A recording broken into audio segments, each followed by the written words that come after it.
Career कट्टा, युवकांच्या सर्वांगीण विकासासाठी. नमस्कार. 365 दिवसाच्या शिवसंकल्प व्याख्यानमालेत आपल्या सगळ्यांचं मनपूर्वक स्वागत. आज 118वा भाग, ज्यामध्ये उद्योजकता आणि स्टार्टअप यामधलं विक्री कौशल्य या विषयावर आपण चर्चा करणार आहोत. आणि सेल्सच्या बाबतीमध्ये बऱ्याच वेळेला या ठिकाणी आपले काही गैरसमज असतात. आपल्याला असं वाटतं की सेल्समन म्हणजे खोटं बोलून वस्तू गळ्यात मारणारी व्यक्ती, असं बऱ्याच वेळा आपण म्हणत असतो. आणि ज्या वेळेला काही कॉर्पोरेट्स कंपन्या, मग इन्शुरन्स कंपनी असेल, बँकिंग सेक्टरमधली कंपनी असेल, कॉलेजमध्ये ज्या वेळेला येते की तुम्हाला टार्गेट बेस्ड जॉब देणार आहे, तर आपल्यापैकी बरेच लोक म्हणतात त्याच्यामध्ये टार्गेट बेस आम्हाला काही जमायचं नाही, आम्हाला फिक्स सॅलरी बेस्ड जॉब पाहिजे त्याच्यामध्ये, आणि सेल्सला तर आम्ही अजिबात जाणार नाही. हे का होतं? कारण आपल्याला जे काही सेल्सचं स्किल लागतं ते स्किल कुठेतरी या ठिकाणी कमी असल्याचा परिणाम म्हणून आपण या ठिकाणी इथं कमी पडतो किंवा या जॉबकडे तेवढ्या सिरियसली आपण बघत नाही. लक्षात घ्या.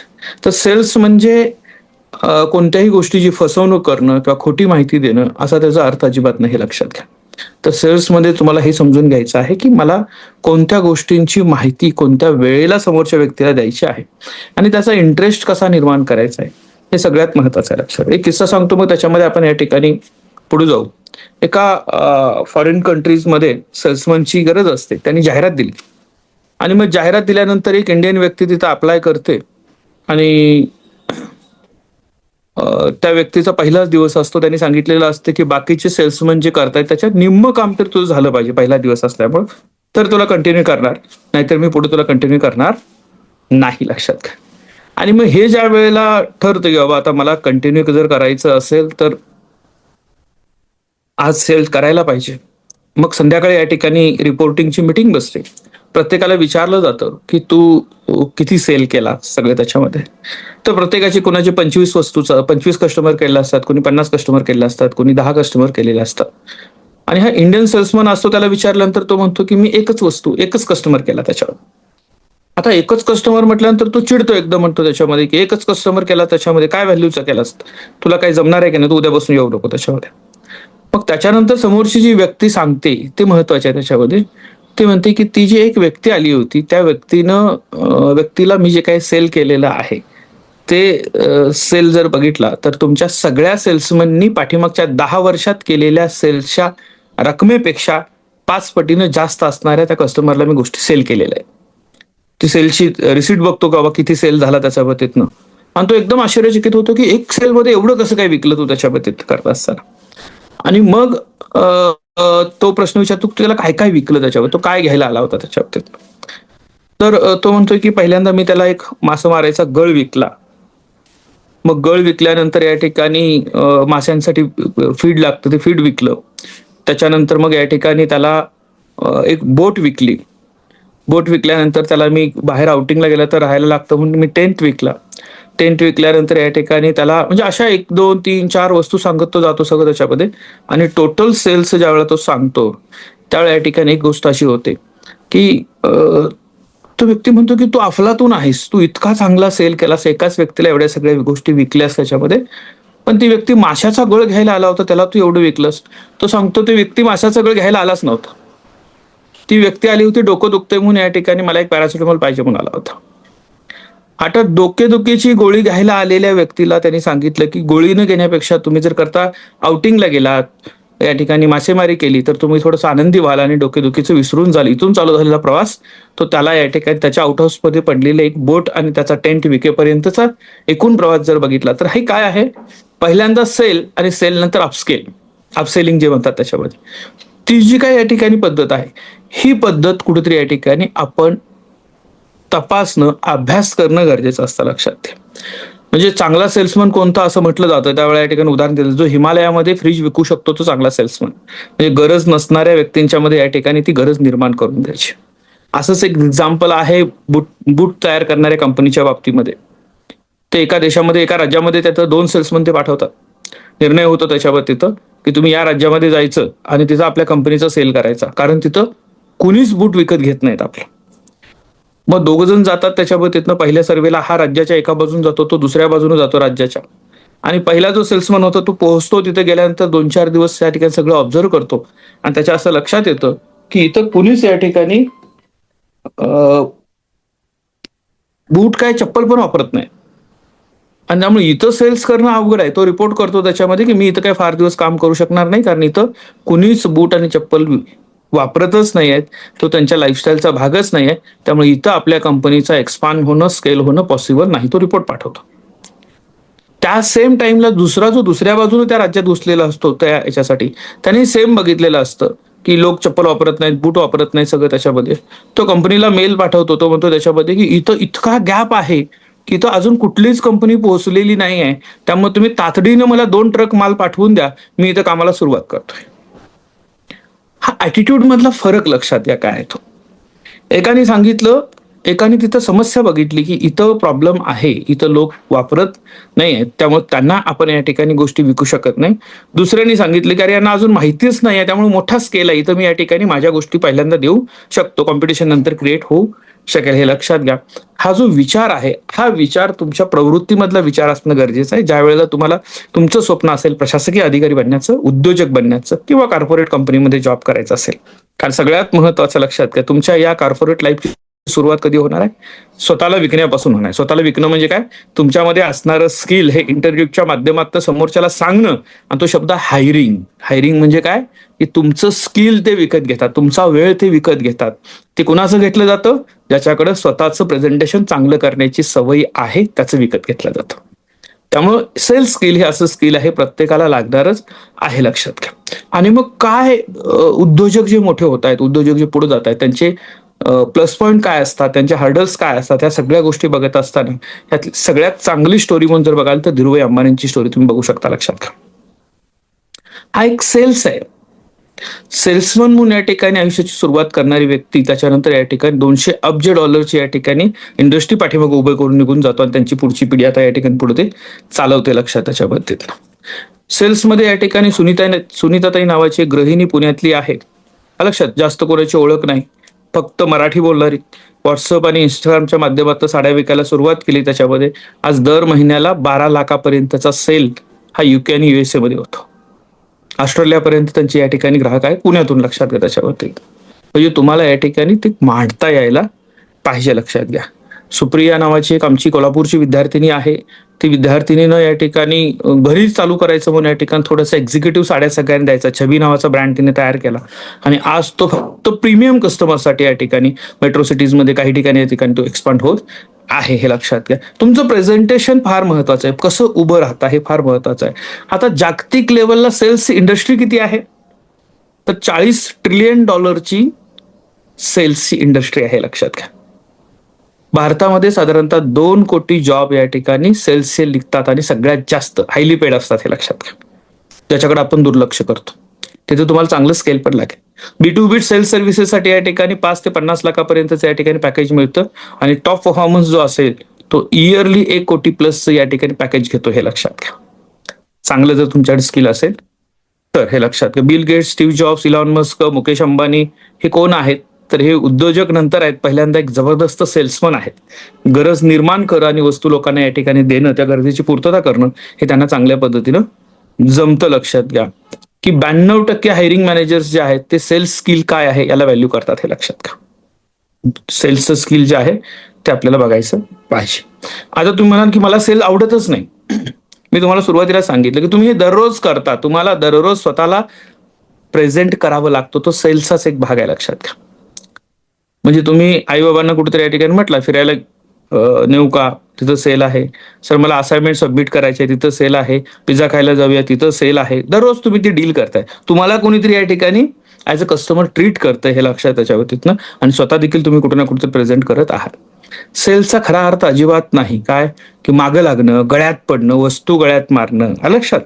टार्गेट संपवण्यासाठी या ठिकाणी काम करणं, फक्त चांगलं बोलणं, खोटं बोलणं म्हणजे सेल अजिबात नाही. लक्षात घ्या. सेलचा खरा अर्थ आहे की तुमचं उत्पादन, सेवा आणि प्रॉडक्ट जे तुमचं आहे ते लक्षात घ्या. चांगल्या पद्धतीनं तुमच्या कल्पनेने एखाद्या त्याचा प्रॉब्लेम कसा सोडवला जातो हे चांगल्या पद्धतीनं पटवून देणं आणि त्याचा ऍक्सेप्टन्स मिळवणं म्हणजे सेल.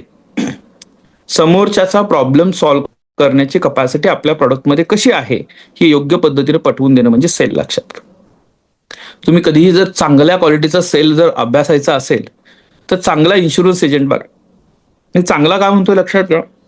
नवशिके इन्शुरन्स एजंट जे असतात त्याच्यामध्ये ते देत असतात, तुम्ही ऐका बघ ते काय म्हणतात. एखादी पॉलिसी LIC ची एक्सप्लेन करत असताना की शब्द कसे असतात बघा. तुम्ही मेल्यानंतर तुमच्या कुटुंबाला 10 लाख रुपये मिळतील, तुम्ही मेल्यानंतर तुमच्या कुटुंबाला 1 कोटी रुपये मिळतील, तुम्ही मेल्यानंतर तुमच्या वारसांना हे मिळतील. सातत्यानं तुम्ही मेल्यावर शब्द ऐकायला कसा वाटतो. आणि अशा पद्धतीचं रिप्रेझेंटेशन असेल तर इन्शुरन्स घ्याल का. तो समोरचा म्हणला अरे तू माझ्या जिवंतपणी असण्याचे काय पॉलिसी आहेत का, तू मृत्यूनंतरच सांगतोय. आणि तेच जो या ठिकाणी सॉफ्ट स्पोकन असतो, ज्याच्याकडे स्किल असतो, तो काय म्हणतो त्याच्या बाबतीतनं की तुमच्या नंतर देखील तुमच्या फॅमिलीचा सपोर्ट तुम्ही करू शकाल, त्यांना या ठिकाणी पाठबळ मिळेल, यासाठी तुमच्या नंतरच्या ह्या गोष्टी आहेत. अर्थ तोच आहे, तुमच्या नंतर म्हणजे तुम्ही जग सोडून गेल्यानंतर, आणि मेल्यानंतर म्हणजे पण जग सोडून गेल्यानंतर. पण ऐकायला काय योग्य वाटतं, कन्व्हिन्स करायला तुम्ही या ठिकाणी पहिल्यांदा त्याच्या मनातून डोक्यात आणि डोक्यातून त्यांच्या कॉन्टॅक्ट लिस्टमध्ये पोहोचण्यापर्यंतचा प्रवास म्हणजे कम्प्लीट सेल्स डील आहे, लक्षात घ्या. पहिल्यांदा त्याच्या मनात, डायरेक्ट डोक्यात तुम्ही जात नाही, हे लक्षात घ्या. मनातून डोक्यात तुमच्या प्रॉडक्ट विषयीचा विचार, आणि तुम्ही डोक्यात एकदा आलात की त्याच्या मोबाईलमध्ये तुमचा नंबर सेव्ह झाला पाहिजे. हे तुमचं सायकल पूर्ण झालं, आणि मग या ठिकाणी ती कंटिन्यू व्यक्ती तुमच्या सोबत या ठिकाणी डील करणार आहे. हे तुम्हाला जमलं पाहिजे, लक्षात. आणि हे सातत्याने जिथं जाल तिथं, तुम्हाला मी सांगितलं की जिथं तुम्ही भेटाल, मित्र भेटताल, मैत्रीण भेटतील, सगळे जिथं जिथं जाल तिथं तुम्ही स्वतःहून पुढे येऊन ओळख करून घेणारे बनले पाहिजे. तुम्ही तुमचा मोबाईल नंबर समोरच्याच्या या ठिकाणी मोबाईलमध्ये कसा जाईल आपला, याच्याकडे लक्ष दिलं पाहिजे. मग त्याची ओळख करून घ्या, त्याच्याविषयी माहिती घ्या. थोडीफार ओळख झाली की आपला नंबर या ठिकाणी तिथं द्या. सगळ्यात महत्त्वाचं त्यांचा नंबर मागायचा, आपण तो नंबर डायल करायचा, त्यांना रिंग देऊन सांगायचं की सर हा माझा नंबर आहे. आपल्याकडे त्यांचं नाव सेव्ह करून घ्यायचं, लक्षात. आपण उलटं करतो, काय म्हणतो सर हा माझा नंबर आहे, तुमच्याकडे सेव्ह असू, होत नाही ते ट्रान्झॅक्शन पूर्ण. तुम्ही ज्या वेळेला रिंग करता तेव्हा तुमच्याकडे तो नंबर येतोय, मग त्यांनी सेव्ह केला की नाही केला यासाठी परत तुम्हाला एखादा व्हॉट्सअपला हाय हॅलो नाईस मीटिंग, चांगली भेट झाली, चांगलं बोललो, तुमच्यापासून या गोष्टी मिळाल्या, ही सुरुवात आहे. आणि हे बेसिक सेल्फ स्किल्सची सुरुवात आहे, लक्षात घ्या. जाईल तिथं व्यक्ती तुमची या ठिकाणी तुम्हाला भेटेलच आणि बिझनेस देईलच असं नाही, लक्षात घ्या. पण तुम्हाला कॉन्टॅक्ट लिस्ट तुमची वाढवणे, नेटवर्क एस्टॅब्लिश करणं हे फार गरजेचं असतं, लक्षात घ्या. म्हणजे तुम्ही जर करता या ठिकाणी ग्राहकाला मोबाईल विकायचा आहे तर त्याला बाबा कशासाठी, की मला सेल्सचं टार्गेट आहे म्हणून विकू नका, की त्याला कोणकोणत्या गोष्टींची गरज आहे याचा विचार करू. म्हणजे ज्येष्ठ नागरिक एकटेच राहतात, छोटा फोन वापरतात, त्यांना स्मार्टफोनसाठी कन्व्हिन्स करायचं आहे, तर त्यांना कन्व्हिन्स करण्याचे वेगवेगळे मार्ग आहेत. त्यातला एक मार्ग असू शकतो, तुमचा नातू परदेशात राहतो, त्याची व्हिडिओ कॉलिंग करता येईल, त्याला तुमच्या गोष्टी पाठवता येतील, तो तुमचे फोटो पाठवेल, लक्षात, त्याचे फोटो पाठवेल. हा कम्युनिकेशनला हे आता फार सोपं झालेलं आहे, हे तुम्ही बघू शकता. म्हणजे तुम्हाला त्याचा या ठिकाणी एक अत्यंत चांगला या ठिकाणी संवेदनशील पार्ट पकडता येणं गरजेचं आहे. त्याला ऑब्झर्वेशन लागतं, हे लक्षात घ्या. आणि हे ऑब्झर्वेशन बऱ्याच वेळा इसाप नीती, अकबर बिरबलच्या कथांच्या मधून देखील आपल्याला सांगण्याचा प्रयत्न केला. जरुरी नाही की मॅनेजमेंट आणि सेल्सची तुम्ही इतर बरीच मोठी मोठी पुस्तकं वाचली पाहिजे. छोट्या छोट्या गोष्टींमधनं आपल्यामध्ये या ठिकाणी हे देण्याचं काम केलं जातं, लक्षात घ्या. त्याच्या बाबतीत म्हणजे कोको कोला कंपनी थंड पाणी विकते का, नाही, ते आनंद देते. मर्सिडीज गाडी काय विकते, गाडी विकते का स्टेटस आणि प्राईड विकते, हे लक्षात घ्या. त्याच्या बाबतीत नायकी शूज विकते का, नायकी या ठिकाणी अचिव्हमेंट आणि स्पीड विकतं. म्हणजे त्यांचं ब्रँडिंग बघा काय आहे, हे तुम्ही समजून घ्यायला पाहिजे, लक्षात घ्या. सेल्सच्या बाबतीमध्ये ट्रान्झॅक्शनल सेल्स कसे असतात, एकदाच विक्री, जिथं स्किल कमी लागतं. वडापाव विकायचा त्याच्यामध्ये एकदा घेतला तो गेला, परत येईल का याची गॅरंटी नाही, लक्षात. फार जास्त स्किल लागत नाही. त्यानंतर या ठिकाणी कन्सल्टिव्ह सेल्स म्हणजे ग्राहकाची समस्या समजून घ्यायची आणि त्याला योग्य तो उपाय द्यायचा, हे लॉंग टर्म सेल्स असतात, लक्षात घ्या. त्याच्यानंतर असतं स्ट्रॅटेजिक सेल, म्हणजे तुम्ही या ठिकाणी B2B मोठे डील क्रॅक करून देता, कंपनीजला, गव्हर्नमेंटसाठी विक्री करता. कॉन्ट्रॅक्टची अमाऊंट या ठिकाणी बरीच मोठी असते, तिथे या ठिकाणी जास्त मोठ्या प्रमाणामध्ये पगाराची आयुष्य असते, लक्षात घ्या. सेल्समध्ये इंटरव्ह्यूमध्ये तुम्हाला सेल्स आहे, लक्षात. पहिली डेटवर तुम्ही जात असाल तर तिथं सेल आहे, जॉबवर निगोशिएशन करायचं असेल तर तिथं सेल आहे, मॅरेज प्रपोजलमध्ये तुमचं स्वतःचं सेल आहे, हे लक्षात घ्या. सेल्सच आहे तो पण एक प्रकारचा, स्वतःला तुम्हाला प्रूव्ह करायचं आहे, प्रेझेंट करायचं आहे, लक्षात घ्या. लोन ऍप्लिकेशनमध्ये तुम्हाला तुमची क्रेडिबिलिटी विकायची असते, स्टार्टअप पिचमध्ये तुम्हाला तुमची आयडिया विकायची असते, युट्यूब चॅनलवर तुमचा कंटेंट विकायचा असतो, पॉलिटिक्समध्ये तुमची आयडिओलॉजी विकायची असते, आणि पालक आणि मुलांच्या मध्ये परस्पर विश्वास जो आहे तो निर्माण करायचा असतो. आता यात विकायचे असते हा शब्द ज्यावेळेला मी वापरला, त्याच्याऐवजी फक्त तिथं सेल करता वापरला तर कदाचित तुम्हाला भारी वाटला असता, लक्षात. अर्थ बदलतो. आणि या ठिकाणी हे दररोज तुम्ही करताय, जर करायलाच लागणार आहे तर आपण या ठिकाणी थोडंसं चांगल्या पद्धतीनं का करू नये याचा विचार आपण करायला पाहिजे हे लक्षात घ्या. To sell is a human असं एक या ठिकाणी पुस्तक आहे डॅनियल पिंकचं. लक्षात घ्या, आपण सर्व सेल्समन आहोत हे फक्त आपल्याला माहित नाही हे सांगणार. वेळ काढून तुम्ही या ठिकाणी ते पुस्तक थोडंसं वाचायला पाहिजे. आता करिअर सुपर पॉवर आहे, करिअर सेल्सचं करिअर. लक्षात घ्या, त्याच्यामध्ये सेल्स किंवा negotiation, AI tool, leadership, communication आणि क्रिटिकल थिंकिंग या गोष्टी तुम्हाला या ठिकाणी सेल्समध्ये या ठिकाणी गरजेच्या आहेत. तुम्ही इंजिनियर असाल, तुम्ही या ठिकाणी टीचर बनणार असाल, तुम्ही लॉयर बनणार असाल, तुम्ही आर्टिस्ट असाल, लक्षात तुम्ही कुणीही असाल तर तुमच्याकडे स्किलच्या सेल्सचे स्किल असायला पाहिजे हे लक्षात घ्या. सेल्सचा माइंडसेट काय असतो सेल्समनचा, ते टॉपचे काही या ठिकाणी 7-8 माइंडसेट आपण बघूया. बिलीव्ह इन प्रोडक्ट, तुमचं जे प्रोडक्ट आहे त्या प्रोडक्टवर या ठिकाणी तुम्ही काय करायचं आहे, विश्वास ठेवायचा आहे. लक्षात त्याच्याबद्दल म्हणजे स्टीव्ह जॉबला आयफोन विकलं कारण त्याचा पूर्ण त्याच्यावर विश्वास होता, हे माझं प्रॉडक्ट लोक घेतील. सेल्समन मध्ये ते असायला पाहिजे, माझ्या प्रॉडक्टवर माझा विश्वास असायला पाहिजे. लक्षात घ्या, विकण्यापेक्षा मदत विचारात घ्या. त्याला काय मदत होते, मी जे देतो त्याची हेल्प काय होते, हा फार महत्वाचा भाग आहे. लक्षात घ्या, सर्वोत्तम सेल्समन कोण असतात, जे हेल्प करतात, हेल्पर्स जे असतात ते सर्वोत्तम सेल्समन असतात. जबरदस्ती करणारे सेल्समन असू शकत नाहीत उत्कृष्ट. लक्षात घ्या, गळ्यात मारणे ज्याला म्हणतात असं हे सेल्समन असू शकत नाहीत. लक्षात घ्या, सेल्स स्किल मध्ये पण काय गरजेचं आहे, 70% ऐकणं आणि 30% बोलणं. सेल्समन म्हणजे नुसतंच तुम्ही बोलणं असं नाही. लक्षात घ्या, समोरच्याला ऐकायचं आहे, त्याला प्रश्न विचारा, त्याला व्यक्त होऊ द्या, त्याच्या प्रश्नांची तुमची मांडणी तुमच्यापर्यंत होऊ द्या आणि मग त्याला योग्य सोल्युशन तुमच्याकडचं द्या. हे तुमचं प्रॉडक्ट व्यवस्थित तिथं जाऊ शकतं. लक्षात घ्या, 90% लोक सेल्समध्ये काय करतात, आपण भरपूर बोलतात, सातत्याने बोललं पाहिजे. सेल्स म्हणजे सातत्याने बोलण्याचा जॉब नाही. तुमचं लिसनिंग क्वालिटी जी आहे ती देखील फार महत्वाची आहे हे लक्षात त्याच्या बाबतीतनं नेहमी लक्षात ठेवा. कस्टमर इज बॉस, जसं बॉस इज ऑलवेज राईट म्हणतो ना आपण, तसं कस्टमर तुमचा बॉस आहे, ग्राहक हा राजा आहे. कस्टमर केअर म्हणजे कस्टमर कशासारखी ट्रीटमेंट देणं नाही. लक्षात घ्या, कस्टमर हा राजा आहे असं समजून तुम्ही या ठिकाणी त्याला ट्रीट करायला पाहिजे हे लक्षात घ्या. त्याला सेवा द्यायची. बरेच लोक या ठिकाणी बघतो आपण, म्हणजे पुण्यातल्या काही दुकानाच्या बाबतीमध्ये प्रसिद्ध, हे अपमान करण्यासाठी प्रसिद्ध असणारी दुकान अशी म्हटली जातात. लक्षात घ्या, तुमच्याकडे लक्षच दिलं जात नाही, त्यांना असं वाटतं आपण लक्ष देत नाही तरी कस्टमर लाईन लावून थांबतात, म्हणजे या ठिकाणी आपण बॉस आहोत. लक्षात, हे वर्षानुवर्ष चालेल असं नाही. लक्षात घ्या, त्यात बदल होतील कारण आता ग्लोबल मार्केटमध्ये आपण उतरलेलो आहोत. लक्षात घ्या, रिजेक्शन काय आहे सेलमध्ये, रिजेक्शन म्हणजे तुमच्यासाठी एज्युकेशन आहे. रिजेक्शन म्हणजे तुमचं फेल्युअर नाही, रिजेक्शन म्हणजे तुमच्यासाठी एज्युकेशन आहे, हे लक्षात ठेवलं पाहिजे. लक्षात घ्या, त्यानंतर या ठिकाणी तुमचं सातत्य किती आहे, म्हणजे तुम्ही 80% सेल जे आहेत ना ते जवळजवळ 4थ्या-5व्या फॉलोअप नंतर होत असतात. 5व्या फॉलोअप नंतर डील होत असते, पण आपण बऱ्याच वेळा 4थ्यातच प्रयत्न सोडत असतो. हे देखील आपण या ठिकाणी समजायला पाहिजे. ज्यामुळे जो या ठिकाणी पेशन्स ठेवतो, जो सातत्य ठेवतो, तो या ठिकाणी डील क्रॅक करू शकतो. लॉंग टर्म थिंकिंग फार गरजेचं असतं. लक्षात घ्या, म्हणजे एक आलेला सेल्स पर्सन हा लाईफ टाईम तुम्हाला कनेक्ट करता यायला पाहिजे. रिपिटेटिव्ह सेल्स जो आहे तो तुम्हाला या ठिकाणी देता यायला पाहिजे. बरेच सेल्समन एका कंपनीतून दुसऱ्या कंपनीत जातात आणि कस्टमर काय म्हणतात की ह्या व्यक्तीची सर्व्हिस चांगली आहे, त्यामुळे तो ज्या कंपनीत आहे त्याचं प्रॉडक्ट आपण घेऊया. हा फरक समजून घ्या. म्हणजे सेल्सची काय कर, रॉयल एनफिल्ड नावाची कंपनी जी जवळजवळ नाहीशी झाली होती मार्केटमध्ये, मग तिथं टॉप लेवलचं मॅनेजमेंट बदललं आणि मॅनेजमेंट बदलल्यानंतर त्यांनी काय चालू केलं की त्यांनी रॉयल एनफिल्डच्या माध्यमातून जे रॉयल लाईफस्टाईल आहे, जे या ठिकाणी फिरणं आहे, त्या ट्रिप आहे, त्या सगळ्या गोष्टी मांडायला सुरुवात केल्या. त्यांनी गाडी घ्या असं म्हटलंच नाही. त्यांनी काय सांगितलं की आम्ही ह्या राईड देतोय, आम्ही या ठिकाणी या पद्धतीच्या स्पर्धा आयोजित करतोय, त्याच्यामध्ये या ठिकाणी ग्रुप आहे, ट्रॅकर्स आहेत, येत आहेत सगळे त्याच्यामध्ये. आणि मग लोकांनी सर्व आता ह्या ग्रुपला जायचं आहे तर मला ही गाडी असायला पाहिजे, त्यांच्यामध्ये जायला पाहिजे. एक वेगळी लाईफस्टाईल लोकांच्या मध्ये निर्माण करणं, ती गरज निर्माण करणं, हे त्याच्यामध्ये सक्सेस झाले हे लक्षात त्याच्यावरती. हे लॉंग टर्म थिंकिंग लागतं लक्षात. त्यानंतर ऑलवेज बी लर्निंग, सातत्यानं आपण शिकत राहिलं पाहिजे. नवीन काय प्रॉडक्ट आलं, नवीन काय टेक्निक आलं, आपल्याला माहित नाही म्हणजे जगात बदल झाले नाही असं आपण म्हणू शकत नाही. लक्षात घ्या, आपल्या प्रॉडक्टची माहिती देत असताना दुसऱ्या प्रॉडक्टचं कमीपणा दाखवणं गरजेचं नसतं. तुम्ही तुमच्या प्रॉडक्टची या ठिकाणी चांगल्या पद्धतीने माहिती देऊ शकता. कस्टमर बदललेले आहे त्यामुळे तुम्हाला देखील बदलायला लागेल. आज कस्टमर तुमच्यापर्यंत यायच्या अगोदर त्यांनी AI ला विचारलं असतं, त्यांनी गुगलला विचारलेलं असतं, त्यांनी माहिती घेतलेली असते, ऑनलाईन सगळं विंडो शॉपिंग करून मग तो तुमच्याकडे आलेला असतो की हे सगळं आहे आता सांगा. त्यामुळे तुम्ही देखील तेवढं प्रिपेअर असायला पाहिजे, हे फार महत्वाचं आहे. लक्षात घ्या, माइंडसेट पहिल्यांदा बदलला पाहिजे.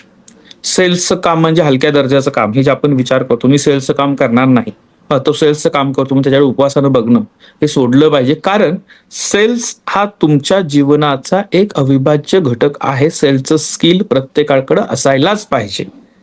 आवश्यक असणाऱ्या सॉफ्ट स्किल पैकी एक स्किल तुमचं सेल्सचं स्किल आहे, लक्षात घ्या. आणि त्याच्यावर तुम्ही काम करायला लागेल हे लक्षात घ्या. मग या ठिकाणी तुम्हाला कस्टमर फिलॉसॉफी जी आहे ती समजून घ्यावी लागेल हे लक्षात घ्या. त्याला या ठिकाणी आपण त्याच्या वेदना कशा टाळता येतील, त्याला होणारा त्रास कसा कमी करता येईल हे बघितलं पाहिजे. त्याला आनंद कसा देता येईल हे बघितलं पाहिजे. त्याचे पैसे कसे वाचतील हे सांगता आलं पाहिजे. वेळ कसा वाचेल हे सांगता आलं पाहिजे. त्याचा स्टेटस कसा या ठिकाणी मेंटेन होतो हे सांगता आलं पाहिजे. आणि फोमो ज्याला म्हणतो आपण, missing out, fear of missing out, म्हणजे काहीतरी तुमच्याकडे मिस होतंय हे त्याला तुम्ही सांगू शकला पाहिजेत हे लक्षात घ्या. एक उदाहरण मी वारंवार सांगतो, पुन्हा आज सांगेन हे लक्षात त्याच्यामध्ये, की विठ्ठल कामतांचं एक उदाहरण आहे, ते बऱ्याच ठिकाणी सांगत असतात. ते त्याच्या मित्राच्या मुलाला घेऊन, छोट्या मुलाला घेऊन या ठिकाणी ते त्याच्या घरी जाताना काही घेऊन जायला विसरतात. म्हणतात चल आपण या ठिकाणी तुला चॉकलेट घेऊन जाऊ. आणि मग ते चॉकलेट न्यायला दुकानात जातात. त्याच्यावर तिथनं दुकानात गेल्यानंतर त्याला विचारतात कुठलं पाहिजे. मग तो अल्पेंडलेबे चॉकलेट यायचं, त्याच्यावर बोट ठेवतो. तो हे, मग तो दुकानदार या ठिकाणी म्हणतो हेच घ्यायचं का. हा, म्हणतो 1 किलो चॉकलेट द्या. आता 1 किलो म्हटलं दुकानदार असा बघतो, कारण अल्पेंडलेबे 1, 2, 3, 10 म्हणतो आपण, हा 1 किलो कसा घेतो. मग हे दाढी वाढलेली जराशी त्या ह्याच्यामध्ये असते, त्याच्यामध्ये ते खालून वरपर्यंत बघतो आणि ते काट्यावर त्याचं बरणी उलटी करतो. आता बरणी उलटी केल्यानंतर ते होतं 1150 ग्रॅम. 1150 ग्रॅम झाल्यानंतर या ठिकाणी पहिले थोडे काढतो, मग ते 11.25 होतं, मग 11 होतं, मग या ठिकाणी 11.25 होतं, मग 10.5 होतं, लक्षात घ्या. आणि 10.5 जसं झालं तसं मुलगा रडायला लागला त्याच्यावरती. तो म्हटला मला नाही पाहिजे, मला नाही पाहिजे त्याच्यावरती. आता मुलगा नाही म्हटल्यानंतर ते म्हणतात की बाबा नाही पाहिजे मला, मुलाला त्याला नको आहे त्याच्यावरतीतनं. तो म्हणतो तुमच्याकडे बघूनच मला वाटलं होतं तुम्ही घेऊ शकत नाही त्याच्यावरती, जा सकाळ सकाळी माझा दिवस खराब केला.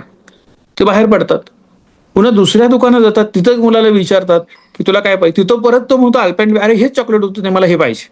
मग याला सांगतात की हे 1 किलो देतो, म्हणतो ठीक आहे 1 मिनिटात देतो. त्याने ती बरणी उघडली, बरणी या ठिकाणी त्या इलेक्ट्रॉनिक काट्यावर या ठिकाणी पलटी केली, जेवढं टाकायचं तेवढं त्याच्यावरतीनं टाकल्यानंतर ते पहिल्यांदा 900 ग्रॅम भरतं, मग आणि थोडं टाकतो 915, 935, 945. हे जसं वाटतं तसं मुलगा आनंदाने टाळ्या वाजवायला लागतो. तो मुलगा म्हणतो तो काढत होता हा टाकायला लागलेला आहे.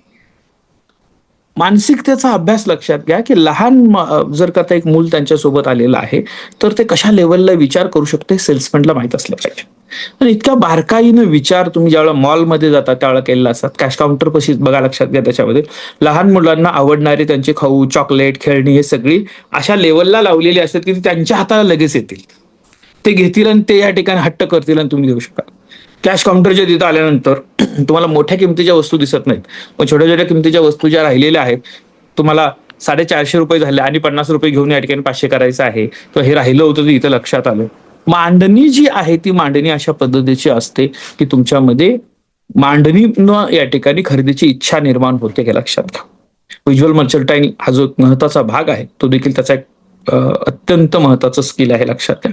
त्यामुळे सेल्सचं स्किल हे आपल्यासाठी अत्यंत गरजेचं असणारं सॉफ्ट स्किल आहे. प्रत्येकाला ते गरजेचं आहे. त्याचे वेगवेगळे टेक्निक्स आहेत, त्याची या ठिकाणी मेंटॅलिटी आहे, त्याची या ठिकाणी ग्राहकांचा अभ्यास आहे. ह्या सगळ्या गोष्टी आपण या ठिकाणी व्यवस्थितरित्या या ठिकाणी जर स्टडी केल्या तर निश्चितच तुमच्या करिअरला एक चांगली उंची प्राप्त होऊ शकते, हे लक्षात घ्या. तुम्ही अधिकारी बनणार असाल, मी पुन्हा पुन्हा सांगतोय, अधिकारी बनणार असाल, उद्योजक बनणार असाल, कॉर्पोरेट जॉब करणार असाल, किंवा या ठिकाणी स्वतःचा या ठिकाणी छोटेखानी असणारा व्यवसाय पुढे सांभाळणार असाल, ह्या प्रत्येकामध्ये तुमच्यासाठी स्किल पाहिजे कोणतं, तर ते सेल्सचं स्किल लागणार आहे. तर आजचा टास्क आपला काय राहील हे लक्षात, त्याच्यामध्ये उत्कृष्ट सेल्समन जगातले कोण होऊन गेले त्याची यादी तयार करा. त्यांच्या 10 क्वालिटीज कोणत्या होत्या त्याची यादी तयार करा. आणि त्या 10 क्वालिटींपैकी किती क्वालिटी आज माझ्यामध्ये आहेत आणि त्या नसतील तर त्या निर्माण करण्यासाठी मला काय प्लॅन करायला पाहिजे याच्याविषयी या ठिकाणी आपण थोडंसं चिंतन करणं गरजेचं आहे, लक्षात घ्या. पहिल्यांदा आजच्या सत्राचा शेवट करत असताना हे लक्षात घ्या, सेल्सचं स्किल हे माझ्यासाठी लागू नाही हा विचार जर डोक्यात काढून टाकला आणि प्रत्येकाच्या लाईफस्टाईलचा अविभाज्य भाग आहे एवढं जरी तुम्ही ठरवलं तरी देखील या ठिकाणी अत्यंत चांगल्या पद्धतीचा बदल तुम्हाला स्वतःमध्ये झालेला बघायला मिळेल, लक्षात घ्या. आजच्या सत्रामध्ये सहभागी सर्वांचं मनपूर्वक मी या ठिकाणी आभार मानतो आणि आजचं सत्र इथं संपलं असं जाहीर करतो. धन्यवाद.